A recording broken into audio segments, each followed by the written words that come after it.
Good morning, good morning. It is Make It Happen Monday, where we talk strategies and stories to inspire you to listen to and trust yourself. And just as I do that, I can hear something binging in the background. So while I'm waiting to see if people come on live, I'm just going to shut down my emails and Facebook and anything else that might be bleeping in the background. So a gorgeous welcome. It's 10th of January 2022, and today we're talking about change and challenge. So the reason I wanted to talk about this is, and where I've been inspired to do it, is I've actually started a 21-day challenge today with Lisa Newport, who is a style coach, and I've been working with her for the last year because I had got into a position where actually just getting dressed had become a bit of a challenge. You know, I always felt a bit drab. I'd sort of lost the fun and the curiosity about putting an outfit together, and that was partly because of just life, but partly I think as well being in the pandemic and only having to dress this half, I'd actually forgotten how to coordinate the whole of my system and my body. So we started a challenge today, and so we have been set a challenge to wear a necklace. So I'm wearing a necklace. Most of you will know that I probably normally wear a scarf. And it was really interesting just to notice that we're asked to wear something that's a bit more dramatic, something that will bring people's attention to it. And I noticed that my inner voice was really not comfortable with actually having the attention, which might become a bit of a surprise to you because most of you see me probably as very confident and very capable and a bit of a performer, and I'm quite happy to chat, and I'll quite happy to be quite vulnerable and open about stuff.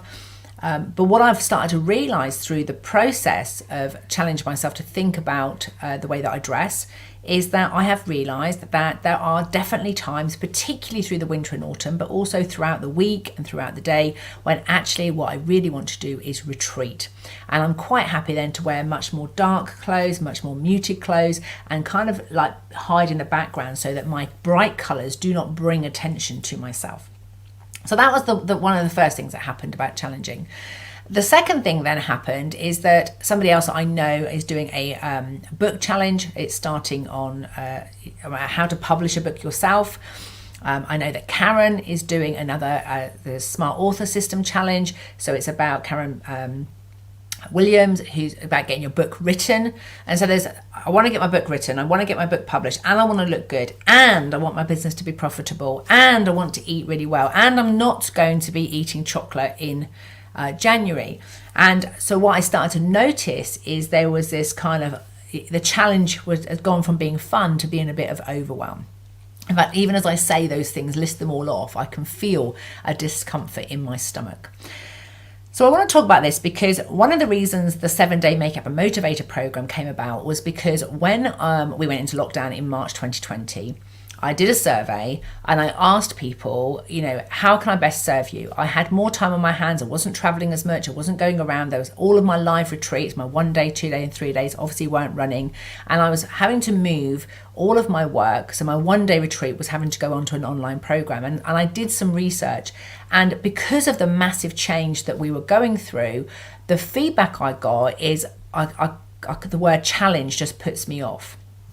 So I want to talk about this word challenge because we named the program 7-day Makeup and Motivator because it was about taking people through gradually, step by step, a little bit every day for 7 days to help someone to drill down and get clarity of what they wanted and understand what would motivate them to take action, but also be really aware of what would demotivate them and might trigger them to not take action.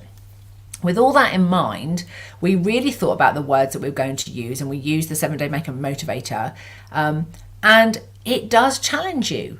There is going to be a challenge because it requires a change of behaviour. So for some people, getting up at 7 o'clock in the morning and being live with me was what they committed to doing. So that was a change in their behaviour. So here's the thing I want you to think about. Good morning, whoever's live with me this morning, please say hello. I always like to know that I'm not on my own. If you're not driving or it's safe to respond, that would be fabulous.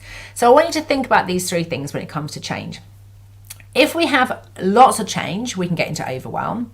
But if the change isn't happening fast enough or quickly enough, good morning, Loretta, lovely to see you, then we can get frustrated.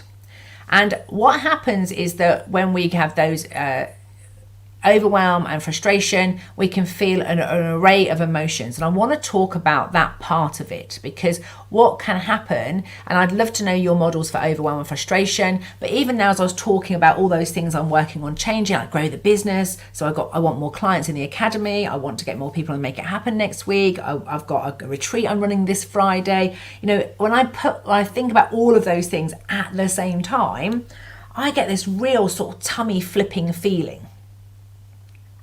So if you get overwhelmed, I'd love you to put, if you're not watching live on replay, or Loretta, if you can share with us, pop in the chat box, overwhelm for you is like what?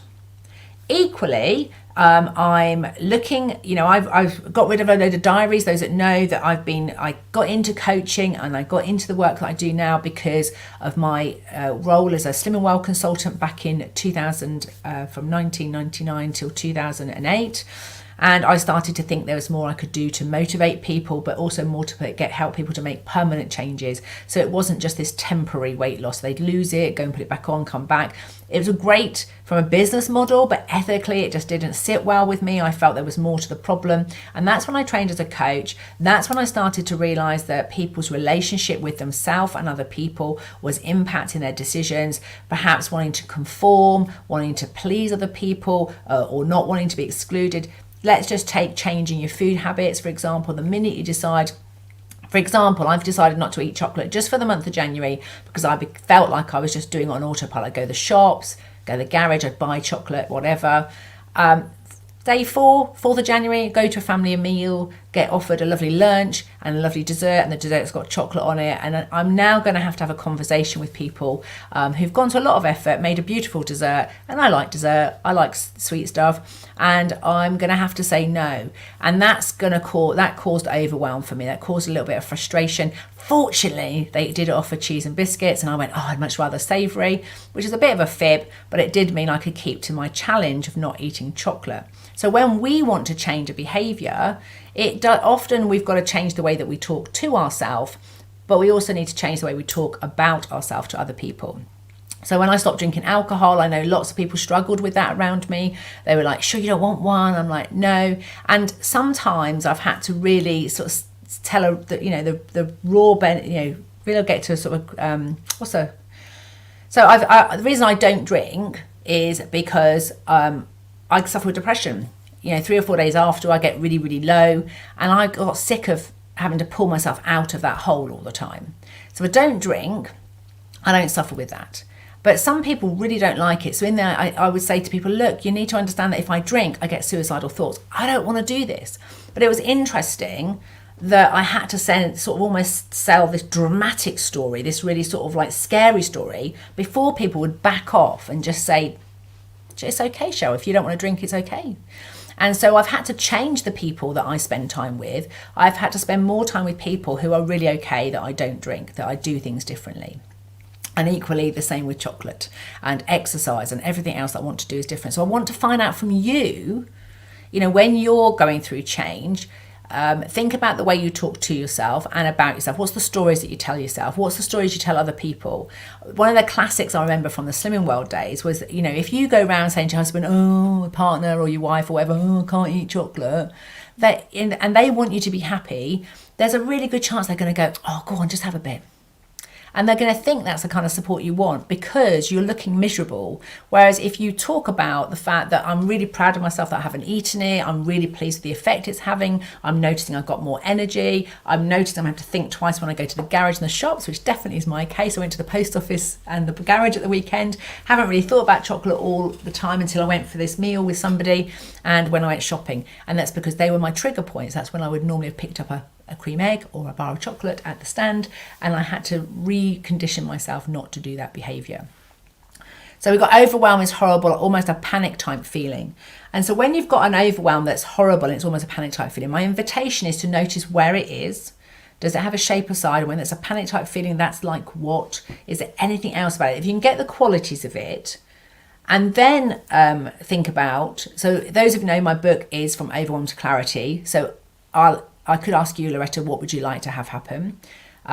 In all the work I've done, mostly people want clarity. They want to, they've got so much they could do, don't know what to do. So the question I would ask people is, what would you like to have happen? which we do this as part of Make It Happen Monday. And then the idea is that you think about what you'd like to have happen. And then you can ask questions, you get real clear about what's happening. And for me, understanding clarity and understanding that it's this sort of really inner peace feeling. It's a real settled,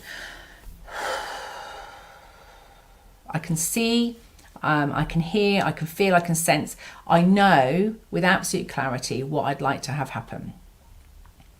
Now, what I found with all my clients is that 80% of the time, clarity was enough. They knew what they wanted, they could take action. So I know that what I want is to reduce sugar in my diet. I know I eat too much of it, or I was eating too much of it. I want to improve my sleep patterns. I'd like to let go of some weight. So therefore, what I want is to change this behaviour. And I have to remember why I'm doing it. There's all those focuses on it. But what can happen is that, so for example, let's say that I do it because I want to lose weight. So let's say I've gone a week without chocolate and I get on the scales and the scales go, oh, you've put a pound on, or the feedback says, well, that didn't work. Well, the chances are, even though I gave up chocolate, I may have eaten calories in some other food, so I might have compensated somewhere else. I have to look at what I'm changing. So what happens is, once we've got clarity of what we want, for many people, once they've got clarity, they take action and do something, and they get some kind of feedback. If the feedback you get from yourself, or the scales, or friends or families, or society, or even just when you compare and contrast yourself to other people, is that it's not changing quickly enough, then we can get frustrated. Equally, if it changes you really quickly, it's almost like you can't. So I've given up chocolate and changed about other things. It's almost like my system has taken a little while. It's taken me about 18 months to actually, even for me to go, I don't drink. You know, there's a couple of times where I did have a cider in August last year. And it was like, and I didn't, I loved it in the moment. 3 or 4 days later, same pattern. So it's like, no, you really don't need to do this, Cheryl. It's not working. So now I went from I'm not drinking very often to I'm definitely never drinking again. So it becomes a process to get from where you are now to where you want to be. So when you get frustrated, think about, what are you talking to yourself about? What have you heard? What's the impact those words are having on you? The way that you talk about yourself and you talk about your situation will often determine what other people say about your situation. And if you've got absolute clarity of what you want and you're confident in the process, you're confident in the action that you're taking, then when you've got that self-assuredness, then when other people give you their feedback, which might be more a projection of what, if you give up alcohol, for example, or you give up chocolate, I've had comments like, oh, what's wrong with you? Why would you not want to eat chocolate? I can go, oh, that's okay. That's their belief. When I don't have clarity and I don't have confidence with myself, then it feels like that everybody else, if I see somebody else doing something differently, or I see if someone else says something, then that adds to the confusion and I get back in overwhelm. So if I trying to do something and I get a lot of feedback that basically says from other people that what I'm doing is not right, or I could be doing something differently, I can quickly get back into a cycle of overwhelm. So I'd love you to be curious about that today, because one of the reasons we don't take action and we're not motivated is because we don't have clarity of what we want. So those of you know that I'm running a retirement program starting on the 20th of January with Marion Way. One of the big things is that people are often feel uncomfortable, they feel overwhelmed, they feel they don't want to think about retirement. And what we've discovered is because the word retirement has got a lot of stereotypical assumptions around it, that you stop working, you draw a pension, you do this, but actually the time that we retire is actually very different and very unique for everybody, and how we retire is very unique. If you don't have clarity of what you want, then you can't put steps in place, you can't take action in order to make that happen. Loretta's put, clarity is key, thank you, no idea what I want, there's the problem. And so when you have no idea what you want, my invitation when people, because when we one of the things I know is, and Loretta, I'd say to you, think about this, because I have seen this happen before, where we can't make a decision. We don't know what we want. We just know that what we've got isn't it. then one of the things that may help you to get out of that bind, because if we don't have clarity of what we want, we just know what we don't want, then you could write down all of the things you don't want and what's not working. And you could, once you see them, or if you work with a coach like myself, when we repeat it back to you, then sometimes when you hear it outside of you, you can hear it. So it's a bit like, when somebody else has got a problem and when they speak, you find it really easy to solve it. There is some stuff that goes on a part of the way the brain works and the way that we all learn and process information, that often when we hear the problem outside of us, we can hear it differently and then we can instantly see a solution to it. So that's why clean language really works, and why if you said to me what's not working and I repeated it back to you, you'd hear the what's not working outside of you, and therefore you may activate information within you that will be able to help you work out what you'd like to have happen. In the absence of having someone like myself who can repeat back your words, the invitation would be write down everything at the moment that is working for you. Because maybe the reason you can't get clarity and you don't know what you do want is because when we're in overwhelm and we're in frustration, what can happen is we actually put our brain into fight, flight or freeze, which means that the front of the brain, which is the neocortex part of the brain that where we do all our thinking, literally the blood and the oxygen goes from that part of the brain out to the hands and feet so we can flight, fight or freeze. So when we're in overwhelm, we don't know what we're doing, there's too many changes going on. And that's because the part of the brain called the mammalian brain, where it's pattern spotting, it's tracking, well, if we do this, this is what happens. Well, if you've had a series of things that when you do something, the result is not what you want, and it's making you unhappy or frustrated or overwhelmed or whatever, your system's already going, well, we don't know what to do because actually what used to work isn't working anymore. So the mammalian brain gets stressed because it cannot predict the pattern. So what you can do to support that part of your brain to get the blood and the oxygen back to your system so you can start problem solving, start making decisions, start thinking about what you do want, is start tracking and paying attention to what is working. So that the brain can go, oh, right, okay. So what is working about not knowing what you want? What's working about overwhelm? What's working about that panicky feeling? And I know it sounds a bit weird, but sometimes the things that feel like they're not working, when we look at what works about them, then we can start to settle our system and go, actually, we're okay. Nothing horrible is going to happen because we're not in, that flight, or freeze is our survival mechanism. It's like when we think we're, at risk of dying, like a saber-tooth tiger is going to come out of the woods. It's like, okay, nothing horrible is going to happen to me because I don't know what I want. And sometimes we have to invest more time in building confidence up in ourselves. And even when I do this work with some of my clients, sometimes we go back to when you were a child, what did you love doing? What things bring you joy? Whether, and if I'm right, Loretta, I think you've got horses, haven't you? So whether it's been out in nature or feeling the wind on your skin or feeling the sun on your face or seeing a butterfly flying or just writing down, acknowledging and start talking about and thinking about the things that you love and things that are going well or have gone well in the past, or if it could be just the way you'd like it to be, it'd be like what. And it's a bit like having a ball of wool sometimes. It's sort of all tangled up, and sometimes one question like, what would you like to have happen? The ball falls apart and it's a nice strong thing, and you can start to knit your item or whatever you want to do with it. For other people, it's a series of lots of little questions where you're sort of teasing it out until it unravels. And sometimes you ask a question, and it causes a bit of a tug. It causes the knot to get tighter because we didn't know until we asked the question that that's perhaps where there's some tension or there's some misunderstanding or a lack of clarity or a lack of confidence. And so it really is a case of being committed to being curious and starting to notice the patterns of what is working, what has gone well. And the purpose for doing that is simply to settle the state of your brain.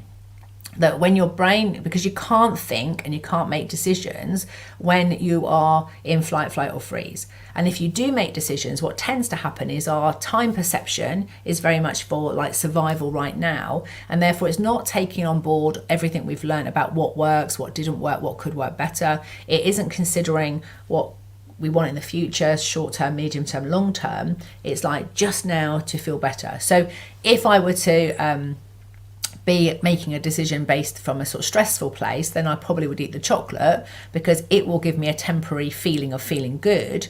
But because I've got a very clear record now of, I know the pattern and the alcohol, I know what will happen afterwards, and I keep hold of that, and I know that what works about not eating it is I sleep better, I have more energy, and I've got a lot I want to achieve in the next quarter, and so I need to have the ability to have longer days.